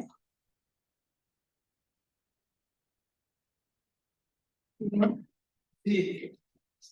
No, porque estaba pensando que una cosa que siempre es muy difícil, o que a mí me parece muy difícil, a lo mejor es un prejuicio, es tener un registro más o menos confiable de qué pasó con los lectores, de cómo funcionaba, o sea, cómo era ese universo y cómo leíamos Diario de Poesía. Digo, sí, hay algunos modos de aproximarse, pero no sé si alguna vez uno sabe en qué medida lo que se registra es más o menos aleatorio, parcial, fragmentario, si hay zonas que uno no... Por ejemplo, yo no sé si si fui representativo de un tipo de lector que primero dijo, está buenísimo esto, ¿por qué lo hicieron con un formato tabloide de diario? Es que como que no va una cosa con la otra, la poesía con el formato tabloide. Nunca se lo comenté a nadie, pero recuerdo que mi impresión de los primeros números era esa. Hasta que me acostumbré. O sea, el diario me acostumbró a leer ese contenido en el diario de poesía. Y después, algo que a posteriori, digamos, a mí me produjo extrañamiento fue que tal vez fue porque lo hizo el ámbito académico sobre todo, la fijación con la polémica entre objetivistas y neobarrocos, como si, para mí, la memoria del lector no era eso en el centro. Para mí la memoria del lector, pero a lo mejor no es la memoria de muchos lectores del diario. Es que para mí fue muy importante la revista para armarme una biblioteca de poesía internacional. Toda la información que traía sobre poetas extranjeros, yo era en lo que más me interesaba, por supuesto también los poemas que publicaban en castellano, eh, y sobre todo algunos argentinos. Pero bueno, no sé, digo, la pregunta sería sobre la posibilidad de una aproximación, una imagen de la historia de los lectores y sus modos de leer el diario. Eso, no sé si tiene respuesta, pero bueno. Las prácticas que a mí me interesan mucho digamos, de lo que sería una sociología de la lectura, etcétera, etcétera, son siempre intuitivas, ¿no? Digamos, uno siempre desearía ponerle a cada libro de uno, por lo menos un chip, ¿no? Y ver qué pasa con ese libro, ¿no? Si el que le compró solo lo compró o también lo leyó, si lo leyó hasta qué página lo leyó, si lo prestó, si el que lo prestó lo leyó, si el que lo vendió, ¿no? Porque vos decís, si saqué un libro, se vendieron 300 ejemplares, ¿no? ¿Y qué pasa? No, 300 ejemplares y 4 reseñas. Y, ¿no? Siempre queda un y para preguntarse. Entonces, ahí efectivamente, digamos, nosotros sentíamos, y yo creo que por eso yo puse un poco el acento también en esta discusión con Ricardo Herrera y con hablar de poesía y todo lo demás, porque me parece que es, en términos de historia y de sociología también, el valor reactivo que puede tener una publicación, ¿no? Es decir, bueno, vos sacás esto y esto genera unos caminos que se abren, pero también genera unos caminos que se cierran, ¿no? En esa discusión era que me interesaba subrayar esto. Luego, no lo sé, es decir, no lo sé. Y luego, la disputa neobarrocos objetivistas tiene para mí dos líneas. La primera es que nosotros llevamos adelante esa disputa por no mucho tiempo, como yo decía en el primer número, publicamos a Perlonguer y a Taborda, como decía, ya está, ¿no? Y luego nos dimos cuenta, cuando empezaron a publicar, fíjense que es interesante, uno de los talleres más renombrados de esos años lo coordinaban García Helder y Arturo Carrera. Por lo tanto, ya ahí se había desarmado de alguna manera esa polémica y muchos de los grandes escritores de esa gran generación, por lo menos en su extensión en el tiempo, que es la de los 90, ¿no? Fueron lectores simultáneos de unos y de otros. Eran lectores de los objetivistas y lectores de los neobarrocos también. Pero eso existía. Había una tensión ahí. Hay una anécdota hermosa que cuenta Tamara Kamenzain, que me la contó hace unos años, que era que una vez fueron a entrevistarlo a Néstor Perlonguer, a su casa, Daniel Samoilovich y Daniel Freidenberg. Fueron a entrevistarlo a Néstor. Y Tamara estaba en la casa de Néstor. Entonces Tamara le dice, bueno, yo me voy. Y dice, no, por favor, quédate que me da miedo. Dice, porque vienen los objetivistas, le dice Perlonguer. Y Tamara le dice, pero ¿cómo me voy a quedar? Dice, va a ser una cosa incómoda, yo te pido por favor que te quedes. No me puedo quedar, le dice él. Bueno, encerrate en el baño, le dice Perlonguer. Y Tamara le dice, pero ¿van a querer ir al baño? No van a querer ir al baño, le dice. Y esa entrevista que le hicieron Samoilovich y Daniel Freidenberg a Néstor Perlonguer se hizo con Tamara Kamenzain encerrada en el baño, que era el reaseguro a la violencia que el objetivismo le iría a ejercer sobre la figura estelar de los neobarrocos. Es decir, que había ahí había una puya, sí la había. Sí, la había. Las discusiones, cuando publicamos a Perlonguer y todo lo demás, son cosas que efectivamente existieron. Pero después, ya te digo, porque para mí eso también, lo pensaba esto cuando te escuchaba hablando sobre la revista Macedonio, ¿no? Yo dije, ¿qué pasa con Macedonio? ¿Por qué Macedonio, que es una revista tan bonita en términos de revista, ¿no? Ese librito alargado, ese título precioso, esas tapas. ¿Por qué no pasó nada? Porque la revista no responde a ninguna poética. Es decir, no hay una poética detrás de la revista Macedonio. Hay una cosa, bueno, la novela, bueno, ¿no? Y todo se va disolviendo. No es una revista, uno diría, no es una revista acorde con su nombre, no es una revista acorde con Macedonio, no es una revista que sostuvo una poética de prosa, de novela, de vanguardia. Era un poco lo que se iba haciendo, ¿no? Y a mí me parece que una revista también dura por lo que esa revista representa a futuro, ¿no? Lo que esa revista representa a futuro. Es decir, cuando nosotros vemos ahí, cuando mostraban hoy unos sumarios de punto de vista, ¿no? Y aparece como firmante de una nota de punto de vista, ¿cómo se llama? Foster, ¿no? Firma una nota y uno ya hace así. ¿Por qué? Porque punto de vista representa en términos retrospectivos una idea de la cual a la cual Foster dejó de representar. Foster es antagonista de esa idea que representaba o que representa todavía punto de vista. Entonces, eso habla bien de punto de vista. Habla bien de punto de vista en términos de revista. Es una revista a la que la ampara, la sostiene una idea. Independientemente de que, como dice Ana, al final en el libro de poesía publicamos todos, ¿no? No todos, no, porque hay varios que todavía... Y Daniel Durán se jacta de no haber publicado. Eso también es interesante. Sí, publicó. No publicó. Sí, el bueno está ahí. No.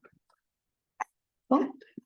Un adelanto, él no dio nada. Él no dio nada y se jacta de no haberle dado nada al diario. Es también un mérito del diario, ¿no? Porque, bueno, entonces, vos decís, por más que hayan publicado todos, el diario es una noticia, es una información con respecto a una poética determinada.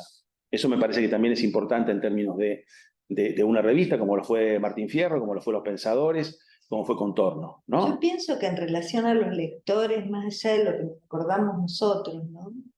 Yo leí muchas cosas a las que no hubiese llegado en el diario de poesía, como decías vos, Miguel.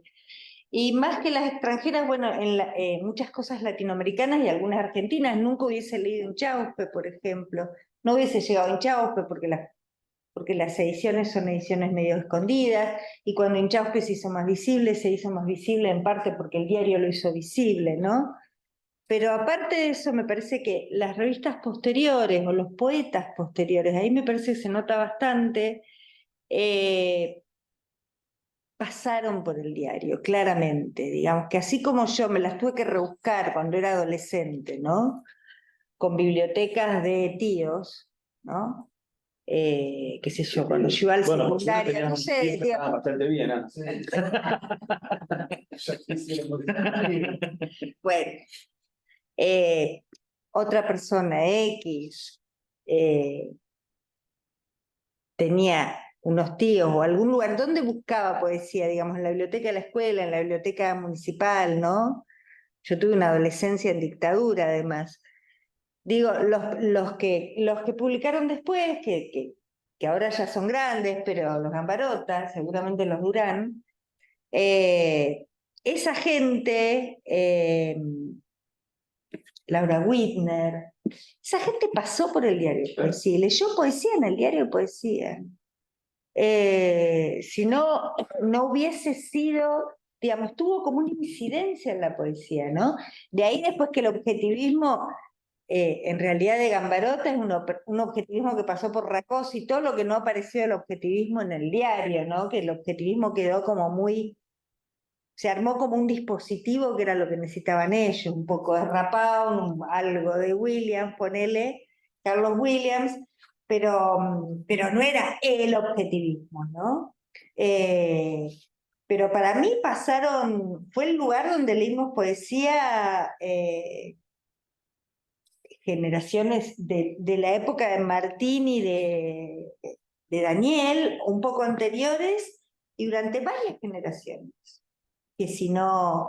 Y de hecho a mí me parece que en este momento falta un diario de poesía, ¿no? Yo que laburo mucho con poesía, siento que hay poca lectura de poesía y que siempre se está leyendo lo mismo de poesía, porque lo que falta es como una circulación, bueno, está internet otra vez, pero digo, una circulación de la poesía chilena que se está escribiendo ahora en Chile, ¿no? Los que están escribiendo en Chile, los que están escribiendo en Perú, eso lo tenías en el diario, aunque sea en una reseña de un libro que traían, porque iban efectivamente a Chile, a un coso, ¿no? Los metían en cana y traían unos libritos de Chile. Y ahí se fue armando esa red que hoy me parece que no está porque no hay una revista así. Pero que todos ellos pasan, yo creo que lectores poetas, en los poetas se nota que hubo lectores del diario. Ahora, perdón, Me parece. eso que vos decís, ¿qué quiere decir con pasaron por diario de poesía?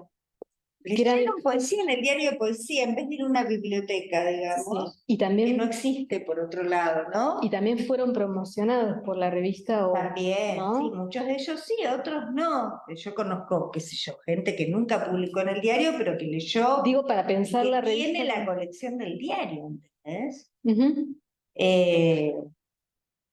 No toda entera, ¿no? Como se tiene cuando vos la fuiste adquiriendo. ujú. Y bueno, yo descubrí muchísimas cosas en el diario. Y yo era una universitaria, digamos, que tenía como unas herramientas para buscar cosas, ¿no? Ujú. Pero el diario las puso ahí, además propuso otra lectura. Y yo creo que eso tiene que ver con cuando yo decía, bueno, el presente en el presente, no el pasado en el presente. El presente en el presente tiene que ver también con eso que dice Martín, que bueno,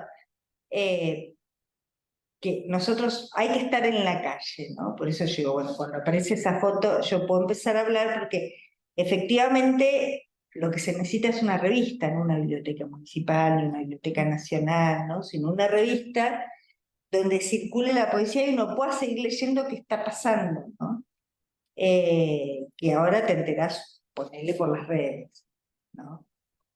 Yo creo que una revista, me parece que es una buena revista, pero una revista en general tiene como una función que es la de ordenar el panorama. Yo creo que una revista ordena un panorama. Y eso a mí me parece que es súper importante. Que fue importante con el diario, que fue importante con las grandes revistas de literatura en Argentina por lo menos, ¿no? La de un ordenamiento del panorama. Y me parece que eso es lo que ahora falta. Es decir, si yo voy ahora a una feria de editoriales, suponete si hubiera estado acá el domingo, hubiera ido a Edita, por decir así, digo, ¿y por dónde empiezo? ¿Por dónde empiezo? ¿Por dónde empiezo? ¿Por orden alfabético? ¿Empiezo por lo que ya conozco? ¿A dónde está lo que no conozco y que me va a interesar? ¿No? Y eventualmente una revista, una publicación, ¿no? Que conoce todo ese panorama, una publicación que está empapada de ese panorama, es la que puede ordenar ese panorama, ¿no? Y a mí me parece que esa idea de orden eh, eh, es súper importante, ¿no? Del mismo modo en el cual un profesor, cualquiera de nosotras, de nosotros, que damos clase y armamos, digo para rápidamente desvanecer la idea de que la idea de orden puede resultar reaccionaria, ¿no? Nosotros cuando armamos un programa de literatura argentina, armamos un programa de teoría literaria, armamos un programa de literatura iberoamericana, estamos armando un orden, estamos ordenando una lectura de esa literatura que si no sería amorfa, que si no fuera por los programas, si no fuera por los libros críticos, si no fuera por las revistas, sería amorfa. Hay un orden, ¿no? Entonces, una revista me parece que ordena ese panorama y yo también añoro la existencia de una revista que hoy me ordenara a mí como lector ese panorama. Yo sería un comprador de esa revista que tiene que ser en papel, no me vengan con un PDF. Hay otro tema que me parece que podemos, sobre el cual se puede pensar, que es, por un lado, la idea de distintos públicos, ¿no? Porque me parece que en lo que estamos conversando aparece un público más reducido de poetas. Vos, Ana, cuando decís todos esos pasaron como lectores por diario de poesía, estás diciendo fueron lectores. Sí. Y un público más amplio, que es el público real que hay cuando una publicación aparece en un kiosco y la lee una cantidad mayor de gente y no sabemos cómo la lee, un poco Claro. retomando lo que dice Miguel, ¿no? Y lo que vos venís a plantear, me parece, Martín, es más una idea un poco más rectora que tiene que ver con una, no sé, uso esta palabra porque es la primera que me sale, minoría, si se quiere, intelectual o artística que de alguna manera conduce este panorama, ¿no? Porque... Una cosa clarista. No, digo porque un poco lo que decías antes me resonaba de la revista con su manifiesto, con su identidad, ¿no? Sí. En oposición a otras publicaciones donde es cualquier cosa o los criterios son otros, que no tienen que ver con un grupo más o menos chico que tiene una idea clara acerca de lo que quiere y va por ese camino para lograr que, digamos, este programa o este panorama llegue a otro público. Lo que pasa es que ahí, ¿Cómo pensás eso? Sí, Porque digo, ahí está también la figura de Pound, de Eliot, ¿no? bueno, La lo que idea pasa de es que ahí las también minorías. había, digamos, Daniel Samoilovich, cuando arma el equipo del diario era un equipo, uno podría decir, eh, eh, divergente, ¿no? En esa foto que mostró Ana recién, que es la foto de la presentación del número 1 del diario en la Galería Ruth Ben-Sakar, ¿no? El diario se presentó en la Galería Ruth Ben-Sakar en el año 1986, después se presentó en Rosario. En ese número 1, en esa redacción del número 1 del diario, para que nos demos una idea de el ancho de ese arco, estaban Elio Gandolfo y Diana Velesi. Elio Gandolfo y Diana Velesi, que no se agarraban a trompadas porque no daba, pero quiero decir, el posicionamiento, Porque perdí.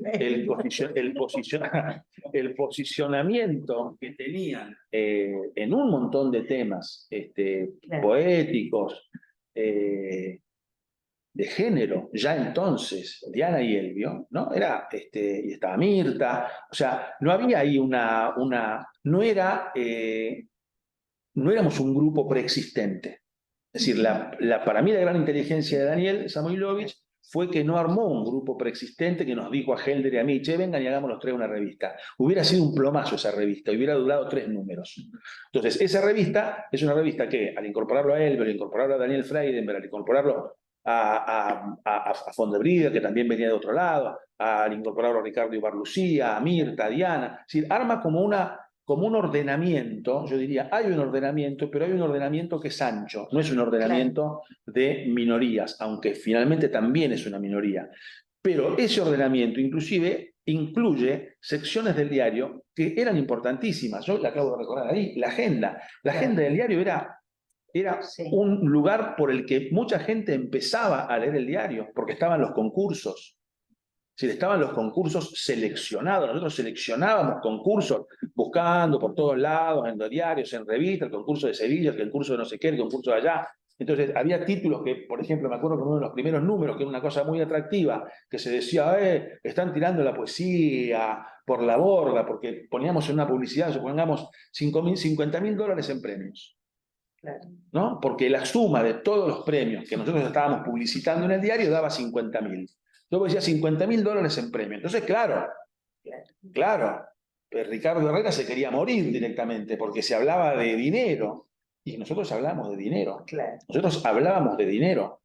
Cuando nosotros hacíamos con Daniel, hay una cosa que es hermosa que escribió Francisco Gandolfo. Cuando nosotros hacíamos con Daniel esos shows de poesía, en un momento dado cobrábamos una entrada como si fuese un espectáculo, ¿no? Y entonces Francisco nos publicó una plaqueta en el Lagrimal Trifulca, que es... Pero viene a cuento una cita rosalina. Éramos tanto. Bueno, claro, por supuesto. Pero no, entonces dice Francisco, dice, yo me enteré, me llegó la voz, dice, que estos muchachos, dice, hacían unos espectáculos que parece que eran muy atractivos, dice, me generó muchísimo interés, dice Francisco. Y cuando me enteré que cobraban, ya el interés era absoluto, ¿no? Entonces esa idea, ¿no? La idea de que el dinero era algo que estaba dando vueltas, ¿no? El dinero era algo que estaba dando vueltas también. Había que comprar la revista, no me acuerdo quién, alguien, un correo que tuve la vez pasada con alguien que me dice, yo iba al diario, dice, esperando que me regalaran un ejemplar y nunca me lo regalaban, claro. Claro, el diario salía plata, había que pagar, Yo necesitaba los números que me faltaban de la colección completa, que eran como 20, y Samuilovich me los hizo garpar Ahí está. a 3 números. ¿Entendés? No, cobraba el secretario de redacción. En un momento dado el diario se armó como una especie de cooperativa, una cosa que estaba bastante bien, una cooperativa en la cual todos poníamos una cantidad de plata, pero no todos poníamos la misma cantidad de plata, cada cual ponía la plata que podía poner, pero éramos todos dueños de lo mismo, por decirlo así, ¿no? Éramos todos dueños de lo mismo y las partes eran iguales, pero cada cual ponía la plata que podía poner. Y creo que efectivamente Daniel, mientras fue secretario de redacción, cobró un salario como secretario de redacción. Y Daniel trabajaba, quiero decir, iba a la redacción, iba todos los días, era un trabajo, ¿no? Sí, era un trabajo. Sí, sí. Rechazaban poemas. Muchísimos. Sí, era de las partes más divertidas de la reunión. No. Para. También, o sea, lo que pasó con Macedonia quizás es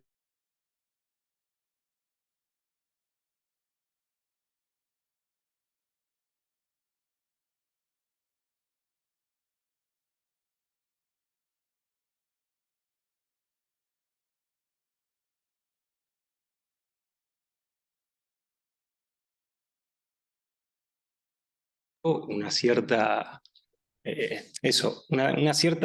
un cierto orden, digamos, un cierto ordenamiento de lo que había. Sí, el asunto es que era, digamos, no solamente era muy complicado, porque a veces, por ejemplo, nosotros pedíamos un artículo, ¿no? Yo escuchaba en un congreso un artículo, una ponencia de alguien que me interesaba, que yo pensaba que con algunos retoques se podía convertir esa ponencia universitaria en un artículo del diario. Y lo llevaba al diario, y lo pedía, y lo llevaba al diario, y el diario lo rechazaba. Entonces yo tenía que luego, cualquiera, tenía que ir y poner la cara y decir, no, mirá, lo lamento mucho, X, y X era re X, no era X, era re X. Decirle a re X, X, lo lamento un montón, pero no llegamos a un acuerdo. Eran reuniones, a mí me encantaban, eran reuniones que yo no volví a tener en mi vida universitaria, por ejemplo. Unas reuniones de esa intensidad, porque se peleaba mucho, qué sé yo. Gambarota, primer premio del diario de poesía. No es, vino Puntum, che, qué genial Gambarota que escribió Puntum, es un capo, el Badoro, para nada. O sea, ahí hubo unas peleas para que finalmente se impusiera el libro de Martín frente a otros libros finalistas y frente a otras ideas, frente a otras poéticas. Eran discusiones muy... los concursos eran, digamos, para mí fueron momentos enormes en términos de discusión intelectual poética, digamos, lo que se discutía, lo que subía, lo que bajaba. Hay una cosa que sucede muchas veces en los concursos de libros y en los concursos universitarios también, ¿no? Que uno dice, bueno, a veces termina ganando el que va cuarto o quinto, ¿no? Cada uno de los jurados tiene un número 1, y entonces nadie se pone de acuerdo y se pone de acuerdo en el cuarto. Se pone de acuerdo en el cuarto y termina ganando el cuarto, que es un muerto, una muerta total, ¿no? Entonces, en el diario cada uno defendía su número 1 a morir. Y terminaba ganando el número 1 de alguien, por decirlo así. Nunca había una bajada. O sea, terminaba ganando. Entonces vos decís, bueno, y ganó Martín, y ganó Cucurto, y ganó Eliach. O sea, y eran peleas buenas, buenas peleas. Hasta tarde, hasta con todos los papeles ahí. Era súper interesante, eso sí. Y se rechazaban, se pedían cosas. El diario recibía un montón de colaboraciones. O sea, gente que iba, también era la parte por la cual trabajaban también más von der Brieder y Helder, ¿no? Porque eran los que recibían, por decirlo así, a los plomos, ¿no? Estaba lleno de plomos que iban y plomas, que iban a llevar sus carpetas, qué sé yo, que vos ya muchas veces, como ustedes sabrán, ya con solo ver la carpeta te das cuenta que el contenido el contenido no va, ahí está seguro que no. Bueno, y muchas veces pasaba eso, pero había que recibir, digamos, había una idea de recibir, de devolver, sí, pero... y así también encontramos cosas, es decir, no es que, digamos, los colaboradores espontáneos, muchos colaboradores espontáneos también terminaron publicando, porque por ahí nos interesaban cosas que no conocíamos, de gente que las llevaba porque tenía ganas de publicar, o libros para reseñar. Digo, volviendo a lo de los lectores, es como una impresión. No sé ustedes por ahí qué les parece. Y después vendría la otra pregunta. Mi impresión es que en los últimos años,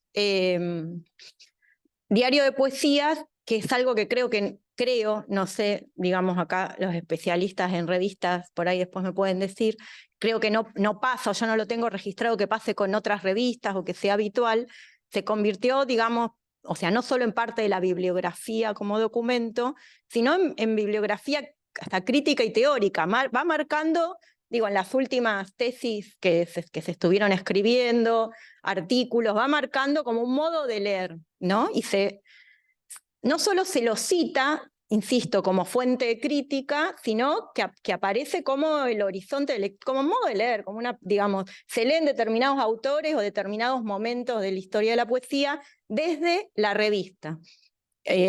A mí eso me parece como súper sorprendente. Digamos, la pregunta sería si ustedes lo han notado, porque imagino que están también como leyendo materiales, qué pasa con estos nuevos lectores, y cuáles serían las condiciones. Creo que un poco sospecho por todo lo que vienen diciendo, tiene que ver con todo, ¿no? Con todo el raconto que vienen haciendo, pero ¿qué opinan de esto?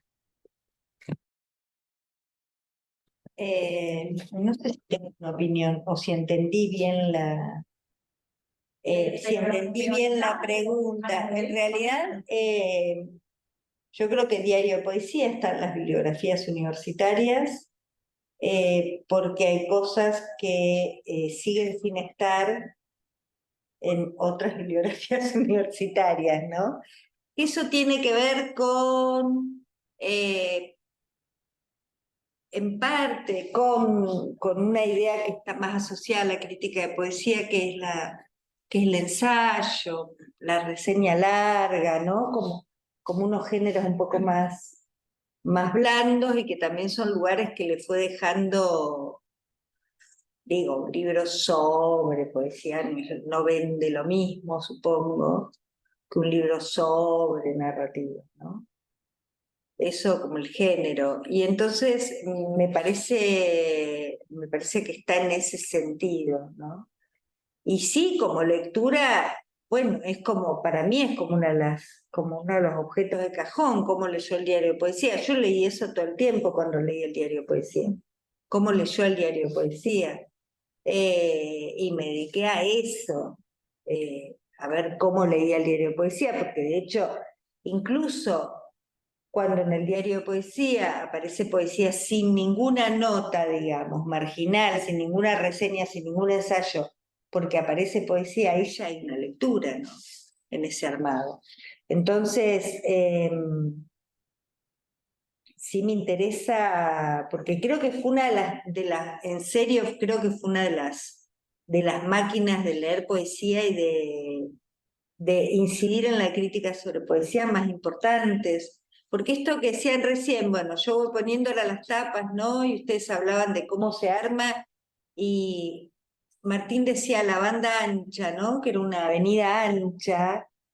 Eso se ve materialmente, primero se ve el punteo en las tapas, ¿no? En las tapas están, no sé, acá tenemos a Juana Viñosa y tenemos a Brassens, aparece Lamborghini, aparecen seguramente unos poetas chinos, no me acuerdo, Vinicius en Londres, y arriba están los concursos, José Martí.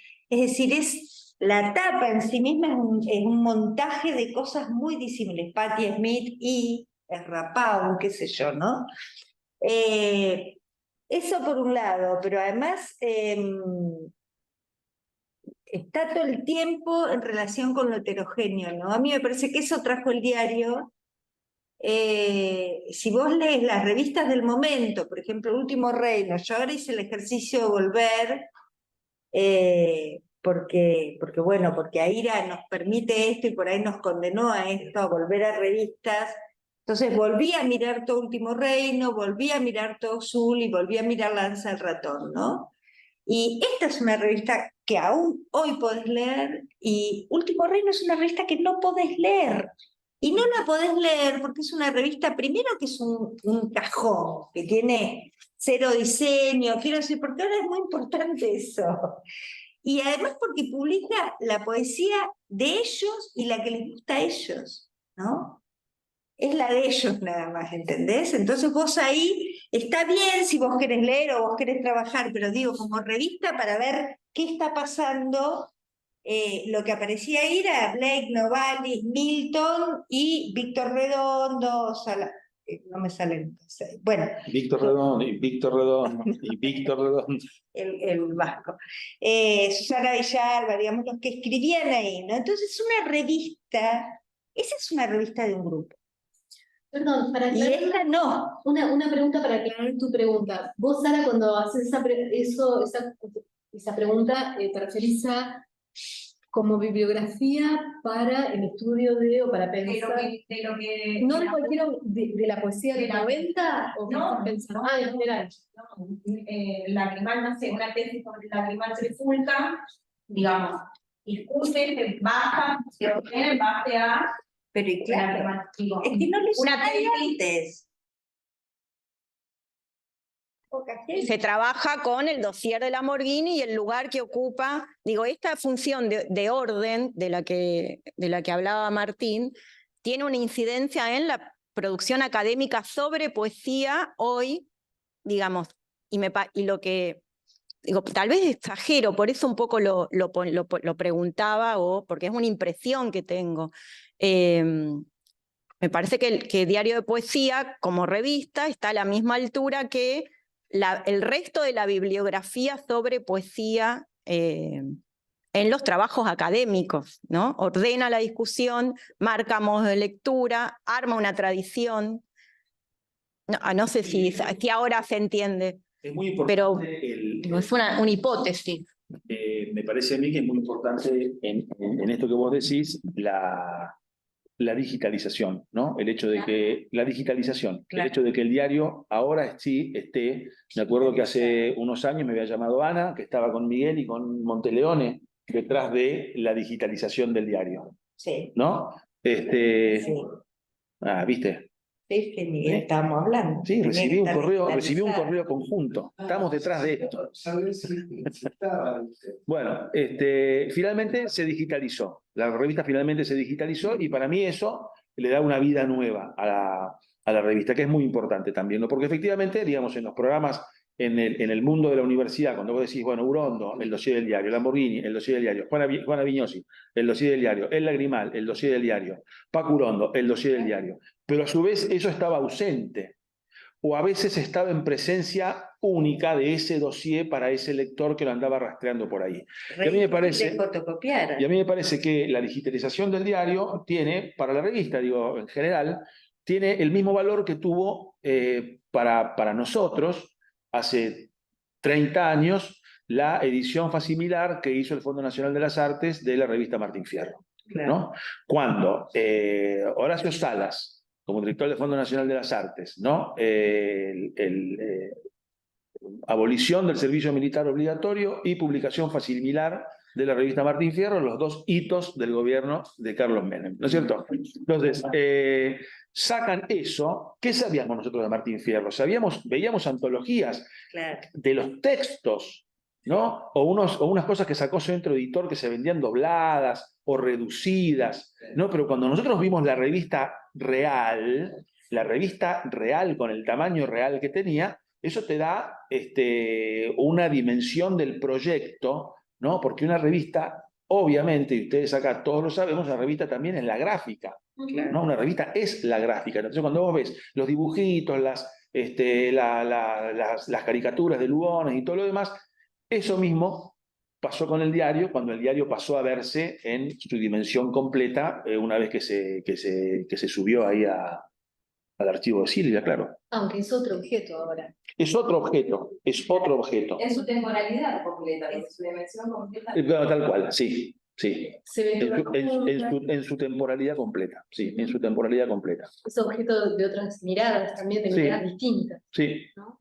sí, sí, sí. Para mí igual, igual se pierde, ¿no? Yo creo que una cosa es sentarte con una revista así acá y leerla así, y otra cosa es scrollear, no sé O cómo se llama. esperarla en el kiosco a que O llegue. esperarla en el kiosco a que llegue, como la esperaba mucha gente, efectivamente. O emocionarte como la Narcisa de Juana Vignosi, porque paseaba por calle Córdoba y veía su fotografía en los kioscos, ¿no? Claro. O porque llegaba un café con el ejemplar en la mano a encontrarse con alguien. Bueno, no sé si queda algún comentario más o pregunta más. Sin duda vamos a quedarnos todos con muchas cosas para pensar, como por suerte pasa en este coloquio, ¿no? Que los diálogos continúan cada 2 años y en el medio también, y retomamos muchas de las cosas que van saliendo. Esto es, perdón, para terminar de mi parte, esto es como Rashomon, es decir, si lo invitan a Samoilovich, a Freidenberg, a von der Brieder, a Helder, a Diana Velesi, van a contar una historia completamente diferente a la que acabo de contar yo. Los vamos a explicar. Uno cada 2 años. Bueno, ¿alguien quiere preguntar o comentar algo más que se haya quedado? No.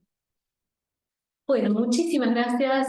Una alegría enorme tenerlos acá y bueno, espero que continúen los diálogos. Muchas gracias. Gracias por la invitación y gracias por venir. Un honor. Muchas gracias.